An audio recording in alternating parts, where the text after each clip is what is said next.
5 गरीब बहुओं का बर्फ का गोला घर, साड़ी और फ्रिज। चारों तरफ आइस क्यूब्स हैं। एक बाथ टब भी आइस क्यूब से भरा है जिसमें नीलू और शिवानी बहुत खुश हैं। दूसरी तरफ तीनों बहू और सास ढेर सारी बर्फ का गोला बनाकर खा रही हैं। अरे वाह बहू, इतनी गर्मी में ये बर्फ का गोला खाने को मिल जाए और क्या चाहिए। अब तो मुझे पसीने का एक बूंद नहीं आ रहा। माथे पर देख, हमारे आसपास कितनी बर्फ और ठंडक है। हाँ माँ जी, ये तो आपने बिल्कुल ठीक कहा। और मैं तो नीलू और शिवानी दीदी को देखकर हैरान हूँ। पूरे बर्फ के टब में बैठी हुई हैं। ठंड नहीं लग रही दीदी आप दोनों को? बिल्कुल नहीं माही, गर्मी से इतना बुरा हाल था कि अब बर्फ की ठंडक ही चैन दे रही है। ये तो सच कहा दीदी आपने। हाँ, ओए होए, ये मज़ा आ गया। मेरे तो ये काला खट्टा फेवरेट है और स्ट्रॉबेरी फ्लेवर। आप भी खाइए ना मेरी तरह बर्फ का गोला। हाँ, खा रहे हैं दी। पांचों सास बहू बर्फ का गोला खाने में बिजी थी। तभी धीरे धीरे सारी बर्फ आसपास से पिघल कर गायब होने लगती है और शिवानी परेशान होने लगती है। भगवान, इतनी सारी बर्फ रखी थी यहाँ, कहाँ चली गई? मेरा बर्फ का गोला अब मैं क्या खाऊंगी? और वो बाथटब, वो कहाँ गया? हे भगवान, मेरा बर्फ का गोला कहाँ है? कहाँ है? मुझे चाहिए, मेरे को चाहिए, मुझे बर्फ का गोला चाहिए। शिवानी नींद में पसीने में भीगी लेटे लेटे चिल्ला रही थी। उसे ऐसा करता हुआ घर के सभी लोग देखने लगते हैं। हे भगवान, ये बहू को क्या हो रहा है? स्वयं जरा अपनी पत्नी को संभाल। पता नहीं क्या सुबह सुबह बर्फ का गोला कर रही है। जी माँ। शिवानी, शिवानी होश में आओ। क्या सोच रही हो? कौन सा सपना देख रही हो? ये तो सुन ही नहीं रही। तभी सास लोटे से थोड़ा पानी लेकर उसके मुंह पर छिड़क देती है जिससे वो उठकर बैठ जाती है। ये पानी, पानी कहाँ से आया? तेरी सास ने डाला तुझ पर।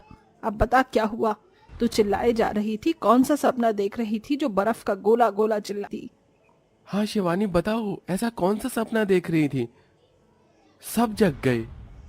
वो अब माँ जी, स्वयं जी, रोज दिन में इतनी गर्मी लगती है कि क्या बताऊं। कल मेरा बर्फ का गोला खाने का बहुत मन था, लेकिन पैसे नहीं थे। बस वही सब दिमाग में चल रहा था और इसी वजह से सपने में मैंने बहुत सारी बर्फ देखी। आपको पता है, मैं और नीलू दीदी बर्फ के टब में बैठे हुए थे। बर्फ इतनी सारी भरी हुई थी और आप सब दोनों हाथों में बर्फ का गोला खाए जा रहे थे, खाए जा रहे थे, खाए जा रहे थे और हमें गर्मी भी नहीं लग रही थी। कैसे बेकार बेकार सपने देखती हो दीदी, आपने तो कमाल कर दिया। अरे कुछ सोना चांदी का देखती तो समझ आता, बर्फ के गोले के सपने देख रही हो। हंस ले बेटा, हंस ले। इतनी गर्मी में तो वो बर्फ का गोला भी किसी सोना चांदी से कम नहीं लग रहा था।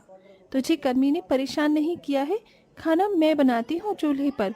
तो बैठी नहीं रहती है ना गर्मी में, काम भी नहीं करती इतना, इसीलिए इतना हंस रही है।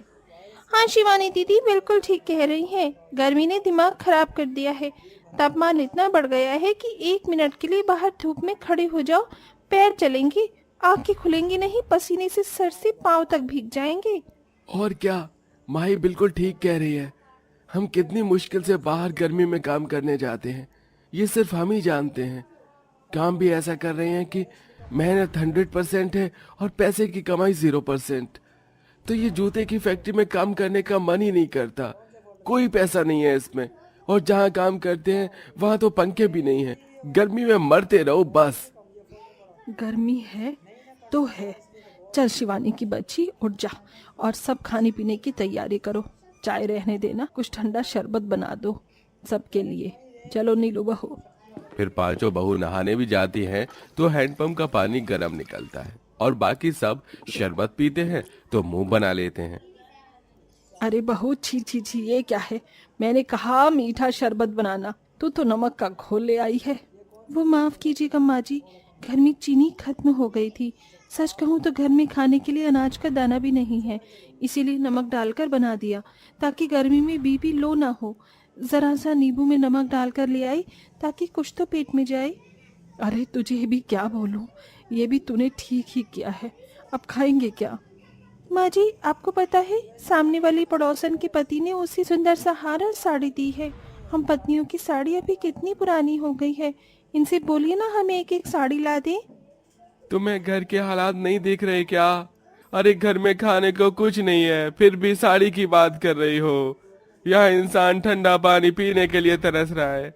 अगर हमारे पास एक फ्रिज होता तो उसी से ही ठंडा पानी पी लेते, और तुम जितनी चाहे बर्फ के गोले बनाकर खाती। देवर जी बिल्कुल ठीक कह रहे हैं सौम्या, तुम्हें इस वक्त ऐसी बातें नहीं करनी चाहिए। और आप सब परेशान मत होइए। सोहेल को मैंने 200 रुपए उधार दिए थे, उससे पैसे लेकर मैं कुछ खाने का इंतजाम कर देता हूँ। आज और कल का तो जुगाड़ हो ही जाएगा। वाह मेरे बेटे, शाबाश। जा जल्दी खाने का इंतजाम कर। विकास अपने दोस्त से उधार के पैसे ले आता है, जो कि सिर्फ 100 रुपए देता है, और उससे वो खाना पीना ले आते हैं। मजबूरन 11 जनों के खाने के लिए वो 100 रुपए भी कम पड़ जाते हैं, पर थोड़ा बहुत पेट भरकर सब अपने अपने काम पर निकल जाते हैं। पर उसी रात एक ऐसी आंधी आती है जिसमें उनका घर बिखर जाता है, और बड़ी मुश्किल से घर के सभी लोग बच पाते हैं। माँ, विकास, राकेश, माही, तुम सब ठीक तो हो ना? हाँ बेटा, हम सब ठीक हैं। तू तो ठीक है ना?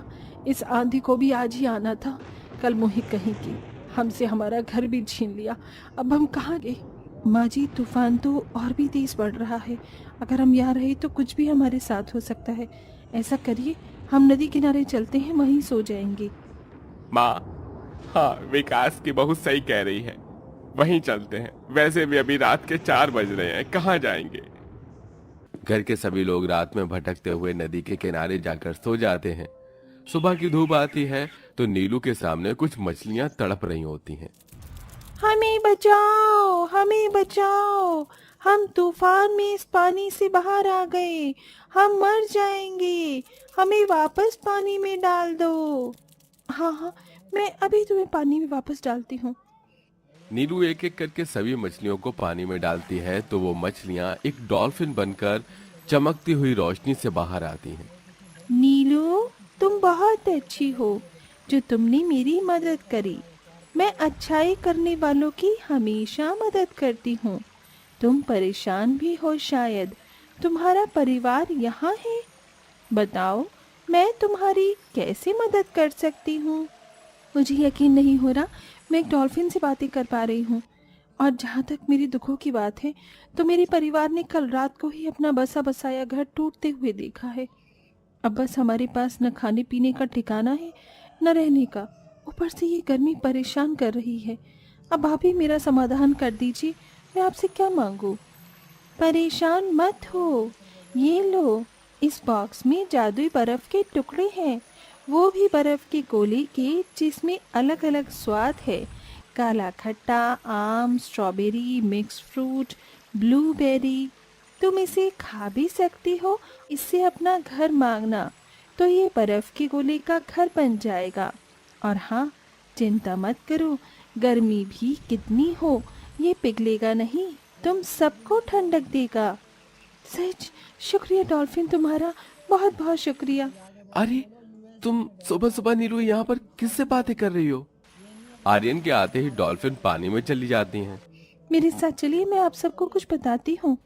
नीलू वो बर्फ के गोले से भरा हुआ थर्माकोल का बॉक्स ले आती है और एक खाली जगह पर बर्फ के गोले को हाथ में लिए कहती है, यह जादुई बर्फ के गोले, हमें रहने को छत दे दो। तभी उसके हाथ से बर्फ का गोला गायब होकर एक बहुत बड़ा जादुई रोशनी में बर्फ का गोला घर बन जाता है, जिसे देख नीलू का परिवार हैरान होता है। अरे बहू, ये तूने क्या किया और कैसे किया? इतना बड़ा बर्फ का गोला घर? हाँ पूजा दीदी, कैसे हुआ? ये जादू से हुआ है, मैं आपको सब कुछ बताती हूँ। पहले अंदर चलिए, अब आप सबको गर्मी नहीं लगेगी। नीलू के कहते ही घर के सभी लोग बर्फ के गोले घर में आ जाते हैं, जिस पर सुंदर सुंदर रंग बिरंगे धब्बे देख सब बहुत खुश होते, साथ ही उन्हें ठंडक महसूस होती है। फिर नीलू पूरी घटना सबको बताती है। अच्छा भाभी, तो ये बात है, इसका मतलब इस बर्फ के गोले से हम फ्रिज भी बना सकते हैं? हाँ, अभी इसमें बहुत सारे बर्फ के गोले हैं, हम इससे कुछ भी मांग सकते हैं जो बर्फ के गोले का ही बन जाएगा। तो भाभी, मैं भी एक बार आजमा लेता हूँ। हे बर्फ के गोले, जल्दी से फ्रिज बन जाओ। तभी जादुई बर्फ के गोले से बर्फ के गोले का फ्रिज आ जाता है। अरे वाह, ये तो सच्ची में बर्फ के गोले का फ्रिज है और इसके अंदर बहुत सारी अतरंगी स्वाद वाले बर्फ के गोले हैं। चलो जल्दी से खाते हैं। हाँ जल्दी करो, मुझे भी दे दो, मुझे भी पसंद है, आम वाला और गुलाबी देना। अरे मुझे भी। घर के सभी लोग दोनों हाथों में लेकर बर्फ के गोले का स्वाद ले रहे थे। इतने में एकदम से सौम्या, अरे भाभी, इस बर्फ के गोले से मैं भी एक जादू मांगती हूँ, हम पांचों के लिए। हे बर्फ के गोले, हम पांचों की बर्फ के गोले की साड़ी बन जा। तभी पांचों बहू की साड़ी जादुई रोशनी में बर्फ के गोले की बन जाती है, जिससे एक दूसरे को देख वो बहुत खुश होती हैं। अरे वाह, अब हम कितने सुंदर लग रहे हैं, हमारी साड़ी सबसे अतरंगी है। दीदी, मुझे एक आइडिया आया है, क्यों ना हम अपना घर का खर्च चलाने के लिए ऐसे ही बर्फ के गोले की साड़ी बेचें। कमाल का आइडिया है। और हम पांचों भाई मिलकर बर्फ के गोले बेचेंगे। इससे हमें उस गर्मी वाले जूते की फैक्ट्री में काम भी नहीं करना पड़ेगा और अपना बिजनेस भी हो जाएगा। हाँ मेरे छोटे भाई, ये बिल्कुल सही कहा। उस दिन से जादुई बर्फ के गोले की मदद से गरीब परिवार में खुशियां आ जाती हैं, उनकी परेशानियां खत्म हो जाती, क्योंकि पांचों भाई लोगों को सुबह से शाम बर्फ के गोले और पांचों बहू बर्फ के गोले की बनी साड़ी बेचने लगती हैं, जिससे धीरे धीरे पैसे जमा करके वो अपना असली घर भी खरीद लेते हैं और गर्मी में ठंडी के मजे लेकर खुशी खुशी रहते हैं।